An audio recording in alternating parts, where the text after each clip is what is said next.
Hello everyone, welcome to lecture force. First question है, एक कण की गति का समीकरण दिया हुआ है alpha is equal to minus का बी एक्स, जहाँ पे अल्फा एक्सीलरेशन है और एक्स जो है वो मीन से डिस्प्लेसमेंट है, बी ए कांस्टेंट है।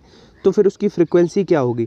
तो आपने जैसे ही इसको देखा, आपको पता है कि S H M simple harmonic motion में क्या होता है, एक्सीलरेशन जो होता है माइनस का ओमेगा और डिस्प्लेसमेंट होता है। आपको ये इक्वेशन अगर पता थी तो आप इसकी कंपेयर कर सकते थे और आप एक झलक देख के बता सकते थे कि आपका ओमेगा जो है वो बी है। क्या है? ओमेगा स्क्वायर होता है, सॉरी यहाँ पे ओमेगा का स्क्वायर होता है, तो ओमेगा स्क्वायर बराबर बी है। आपने कंपेयर करके लिखा, तो यहाँ से अगर हम ओमेगा का वैल्यू निकालते तो वो अंडर रूट बी आ जाता। आपने जैसे ही इसको देखा कि त्वरण बराबर माइनस का कांस्टेंट और विस्थापन, तो आपका जो इक्वेशन होता है एस एच एम का, जो एक्सेलरेशन होता है माइनस का ओमेगा स्क्वायर बाई, जहाँ पे बाई डिस्प्लेसमेंट होता है। तो आपने कंपेयर कराई तो ओमेगा की वैल्यू आपको कितनी मिली? Under root B. अब बहुत सिंपल हो गया, क्यों? क्योंकि आपको पता है कि टी बराबर टाइम पीरियड क्या होता है, 2 पाई बटे ओमेगा। और अगर हम फ्रीक्वेंसी निकालेंगे तो इसका उल्टा हो जाएगा। तो फ्रीक्वेंसी जो है आवृत्ति निकालनी है तो वो ओमेगा बटे 2 पाई हो जाएगी, ओमेगा बटे 2 पाई। और ओमेगा की वैल्यू हमने कंपेयर करके अंडर रूट बी निकाली, तो अंडर रूट बी बटे 2 पाई कौन सा ऑप्शन दिख रहा है? सी हमारा राइट आंसर हो गया। तो इस तरह के क्वेश्चन एक्सपेक्टेड होते हैं और एसएचएम का सिंपल हार्मोनिक मोशन का सबसे अच्छा क्वेश्चन था ये। आदर्श कृष्णिका की जो अवशोषण क्षमता होती है, जो परफेक्टली ब्लैक बॉडी होती है, उसकी अवशोषण क्षमता 1 होती है। कई बार लड़का कंफ्यूज, मैंने ये भी देखा है कि अगर ऑप्शन इनफाइनाइट है, जैसे मैं प्रैक्टिस सेट कराऊं और इनफाइनाइट लिख दूं तो उसको प्रायोरिटी लड़का देने लगता है। कहाँ कंफ्यूज हो जाता है वो बता देता हूँ। जो आदर्श आइडियल अमीटर होता है, आदर्श अमीटर, इसके साथ ही ये 2 पॉइंट भी याद रखना। आदर्श अमीटर का वो कहेगा प्रतिरोध कितना होता है, तो आदर्श अमीटर का जो प्रतिरोध होता है वो 0 होता है। वो कहेगा आदर्श आइडियल वोल्ट मीटर का जो रेजिस्टेंस है वो कितना होता है, उस केस में वो इनडेफिनिट अनंत होता है। ठीक है, ये 3 पॉइंट। आदर्श कृष्णिका की अवशोषण क्षमता 1 होती है, परफेक्ट जो ब्लैक बॉडी होती है उसकी जो, ठीक है। और आदर्श अमीटर का जो रेजिस्टेंस होता है वो 0 होता है। आदर्श वोल्ट मीटर का जो रेजिस्टेंस होता है, प्रतिरोध होता है, वो अनंत होता है। ठीक है, नेक्स्ट क्वेश्चन है, ये न्यूमेरिकल बहुत चांसेस रहते हैं इसमें डेटा चेंज हो सकता है डेटा बहुत ईजी हो, जो कैलकुलेट बहुत ईजिली हो जाए। बाकी ये क्वेश्चन बहुत आता है। ठीक है, जब करंट 0.05 सेकेंड में 2 एम्पियर से 4 एम्पियर तक चेंज हुआ है, तो किसी कुंडली में 8 वोल्ट का इलेक्ट्रोमैग्नेटिक फोर्स जो है इंड्यूस्ड होता है। तो उसका जो इंडक्टेंस है, ठीक है, सेल्फ इंडक्टेंस जो स्वप्रेरकत्व गुणांक है वो बताना है। इसके लिए आपको एक जो फॉर्मूला मैं लिखने जा रहा हूँ, ये बिना इसके एयरफोर्स का एग्ज़ाम मुझे नहीं लगता पास किया जा सकता, क्योंकि यार मैं बहुत देख रहा हूँ, 3-4 सालों से देख रहा हूँ कि लड़के बताते आके इस पर आता ही है। तो आप याद रखना, जो चेंज इन करंट होता है और ये आपको एल फाइंड करना है, और ये इलेक्ट्रोमैग्नेटिक जो विद्युत वाहक बल है वो है। अब इसकी वैल्यू कितनी है? 8 वोल्ट। तो यहाँ पे हम 8 लिखेंगे, 8 बराबर, ये हमें एल फाइंड करना है। करंट चेंज कितना हुआ है? 4 से 2, तो 4 - 2, ठीक है, फाइनल माइनस इनिशियल, बटे डेल्टा टी कितने समय में हुआ है? आपका 0.05 सेकंड में, 0.05 सेकंड में हुआ है। अब इतना इजी था इसको करना, अब इसको बड़े इजीली आप कर सकते हो। तो आपका 0.20 हेनरी, यानी कि बी ऑप्शन हमारा राइट आंसर हो जाएगा। एक निर्वात डायोड में प्लेट धारा I और प्लेट वोल्टता V के साथ परिवर्तन, मतलब किस तरह से वो एक दूसरे पे डिपेंड करते हैं। तो एक चाइल्ड इक्वेशन फिजिक्स में आपने पढ़ा होगा, IP इज इक्वल टू के V का पावर 3/2। ठीक है, इसे हम चाइल्ड इक्वेशन कहते हैं, CHILD, चाइल्ड्स इक्वेशन। तो इसके अकॉर्डिंग अगर हम देखें, जो प्लेट करंट है वो V की पावर 3/2, यानी कि C ऑप्शन इसका राइट आंसर हो जाएगा। एक पहिया 30 चक्कर पर सेकंड के कोणीय वेग से घूम रहा है। मंदन के 60 चक्करों में यह स्थिर हो जाता है, रुक जाता है, तो पहिए का कोणीय मंदन क्या होगा? जैसे आपका लीनियर में क्या होता है, V² is equal to U² plus 2AS होता है। सिमिलरली आपका एंगुलर में होगा तो इसमें हो जाएगा ω² is equal to ω0² plus 2 alpha theta, जहाँ पे ये सारी चीज़ें बिल्कुल सेम है। ये फाइनल वेलोसिटी, ये इनिशियल, बस इसमें एंगल है तो एंगुलर हो गया। अब देखो, ये फाइनल एंगुलर वेलोसिटी तो 0 हो जाएगा, तभी तो रुक पाएगा। तो यहाँ से ये ω0² उधर है तो इधर आएगा, तो नेगेटिव का हो जाएगा ω0² बटे 2 थीटा। यही तो मेरा जो अल्फ़ा है, यानी कि मंदन है, वो यही तो हो जाएगा। अब इसमें ये वैल्यूज़ ही तो रखनी है। ओमेगा मतलब होता है 2πn, 2πn का मतलब 30 चक्कर पर सेकंड लगा रहा है तो 30 रख देंगे, इसका स्क्वायर करना है, बटे नीचे 2 इंटू।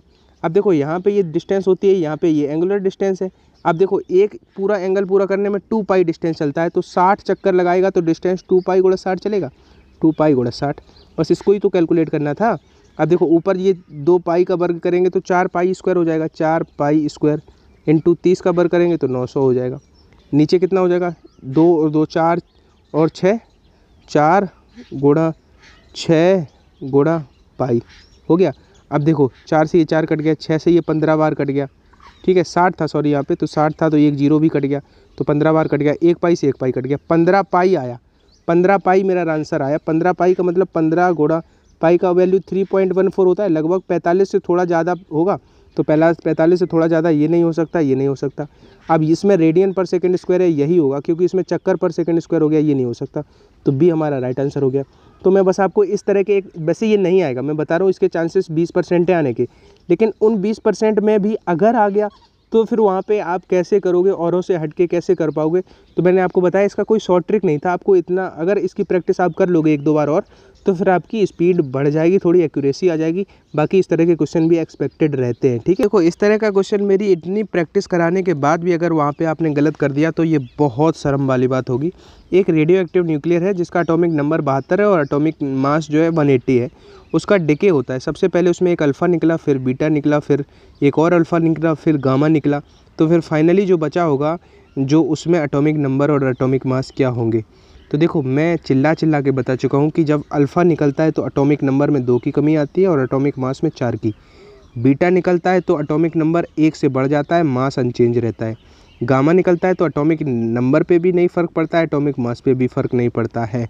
अब देखो 72 था, एक अल्फ़ा निकला, 70 बचा होगा एटॉमिक नंबर, 70 बचने के बाद एक बीटा निकला तो 71 हो गया होगा, 71 के बाद एक अल्फ़ा निकला तो 69 हो गया होगा, 69 के बाद गामा निकला, कोई फ़र्क नहीं पड़ा तो 69 ही तो रहा होगा, यानी कि डी ऑप्शन और ये ऑप्शन कट गए, यानी कि 69 तो रहेगा एटॉमिक नंबर।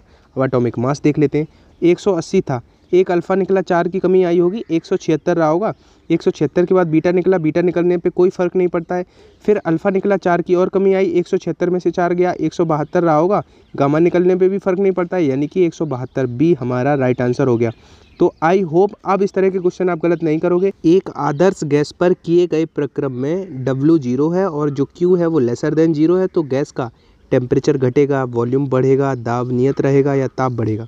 तो देखो अब उसका जो फर्स्ट इक्वेशन होता है ऊष्मागतिकी का प्रथम नियम वो क्या होता है, Q = delta U plus W होता है। अब इन्होंने वर्क डन ये 0 कहा है तो ये 0 है, यानी कि अगर हमारा Q जो है वो आपका डेल्टा U के इक्वल है और इन्होंने कहा है Q 0 से छोटा है, अगर ये दोनों बराबर हैं और Q हमारा 0 से छोटा है तो ऑब्वियसली डेल्टा U भी तो मेरा 0 से छोटा हो जाएगा। अगर डेल्टा U भी 0 से छोटा हो जाएगा, डेल्टा U क्या होता है, mCV डेल्टा T होता है, तो डेल्टा T भी हमारा 0 से छोटा हो जाएगा, मतलब ताप क्या हो रहा है, घट रहा है, तो ताप घटेगा। बहुत प्यारा क्वेश्चन था, मोस्ट ऑफ द लड़के इसमें तुक्का लगाने की कोशिश करेंगे या फिर स्किप करेंगे, लेकिन अब अगर क्वेश्चन ये आपके एग्जाम में आ जाएगा, एकदम परफेक्ट क्वेश्चन है, इसी लेवल के क्वेश्चन आपको 4-5 मिलेंगे, तो टेम्परेचर डिक्रीज होगा, ठीक है। दोनों सिरों पर खुली एक बेलनाकार नली की मूल आवृत्ति n है। नली को ऊर्ध्वाधर स्थिति में रखकर जल में डुबोया जाता है जिससे कि आधी नली जल में रहे।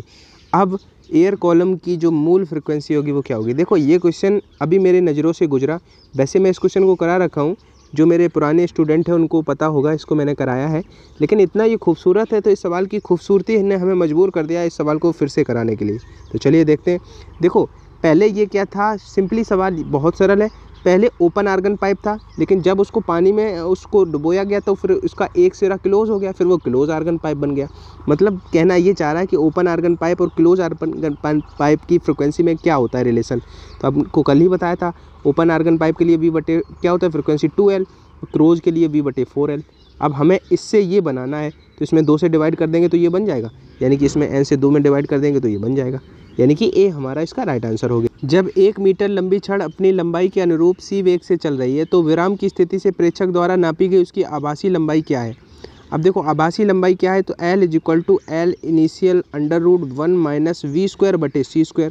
यहाँ पे फंडा क्या है कि जो v है वो भी c है, उन्होंने कहा है कि प्रकाश के वेग से ही चल रही है, ठीक है, c वेग से चल रही है, तो अगर ये इससे कट जाएगा क्योंकि ये भी c है तो ये कट जाएगा, तो ये फिर 1 में से 1 जाएगा, 0 बचेगा, यानी कि ये पूरा 0 हो गया, तो फिर कोई बात ही नहीं, पूरा सब क्या हो गया, 0 हो गया, यानी कि बी हमारा इस क्वेश्चन का राइट आंसर हो गया। अवमंदित दोलन मतलब डैम्प्ड ऑसिलेटर है, उसका एम्पलीट्यूड जो है वो 1 मिनट में हाफ हो जाता है, तो 3 मिनट में यह कितना हो जाएगा, ठीक है। अगर 1 मिनट में हाफ हो जाता है तो 3 मिनट में जो मूल आयाम का होगा वो कितना गुना हो जाएगा, 1/x गुना उसी x की वैल्यू हमें फाइंड करनी है। ध्यान से समझना, डैम्पिंग ऑसिलेटर के लिए आपको पता है क्या होता है, एम्पलीट्यूड जो होता है वो क्या होता है, फाइनल एंड इनिशियल इंटू ई की पावर माइनस का बी टी। आई होप ये सबको पता होगा, जहाँ पे बी जो होता है वो डैम्पिंग कांस्टेंट होता है और टी कितने टाइम में हुआ है। अगर यहाँ से हम देखें तो आधा हुआ है एम्पलीट्यूड, तो आधा कर दिया a/2, किसका, इनिशियल का, इनिशियली ए था, मान लो यहाँ पे ए 0 ही कर ले, कोई दिक्कत नहीं है इनिशियल के लिए, ई की पावर बी माइनस का बी, और टी का मतलब यहाँ पे 1 मिनट रखते हैं। तो यहाँ से अगर ये से ये कट जाएगा तो 1/2 हमें क्या मिल जाएगा, ई की पावर माइनस बी मिल जाएगा। हमने ये निकाल के रख लिया। ये 1 मिनट में आधा का केस करा तो हमने जो ई है वो हमें मिल गया कितना, माइनस का 1/2, ठीक है, ई की पावर माइनस बी, जहाँ पे बी आपका डैम्पिंग कांस्टेंट होता है। सिमिलरली अब फिर से अगर इसको लगाएं तो ए डैश बराबर A0 ई की पावर माइनस का बी टी। अब की बार टी 3 मिनट है, कह रहा है पहले 1 मिनट था तो टी का मान 1 रखा था, अब की बार 3 मिनट है तो 3 रख दिया। अब देखो कितना ईजी हो गया।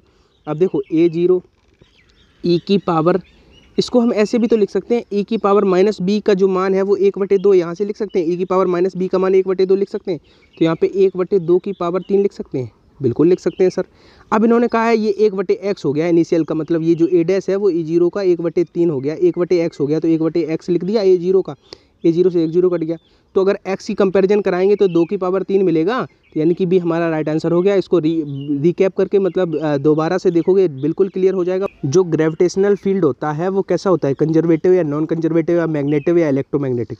तो जो ग्रेविटेशनल फील्ड होता है वो कंजर्वेटिव होता है, ठीक है। उस मैंने आपको एक बार पाथ से वाले एग्जांपल से समझाया था, जिन भी चीज़ों पे पाथ से इंडिपेंडेंट जो चीज़ें होती हैं वो सारी कंजर्वेटिव होती हैं, ठीक है। सिमिलरली जो पाथ पे डिपेंडेंट होते हैं वो कंजर्वेटिव, नॉन कंजर्वेटिव होती हैं। जैसे कि फ्रिक्शन पाथ का बड़ा फ़र्क पड़ता है उस पर, तो वो आपका असंरक्षी हो जाता है। सिमिलरली गुरुत्वाकर्षण क्षेत्र जो है वो आपका कंजर्वेटिव यानी कि संरक्षी।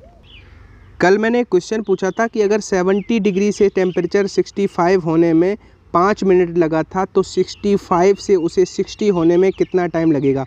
ऑप्शन थे 5 मिनट से कम, 5 मिनट से ज़्यादा या 5 मिनट।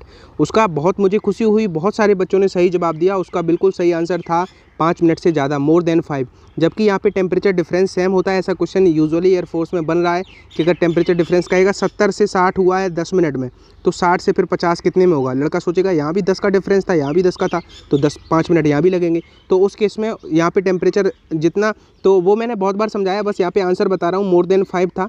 बाकी मैं अब हर वीडियो में आपसे एक बहुत अच्छा सा क्वेश्चन पूछूंगा और आप देख लेना जितने क्वेश्चन मैं आपसे पूछूंगा वो सारे ही क्वेश्चन आपके लिए एग्जाम में जो वैल्यू ऐड कर रहे होंगे। आज का जो क्वेश्चन ऑफ द डे है वो ये है, आई होप आप लोग उसका रिप्लाई करोगे। एक वर्ग के कॉर्नर्स पे, डिफरेंट कॉर्नर पे, मैं आपको थोड़ा समझा देता हूँ।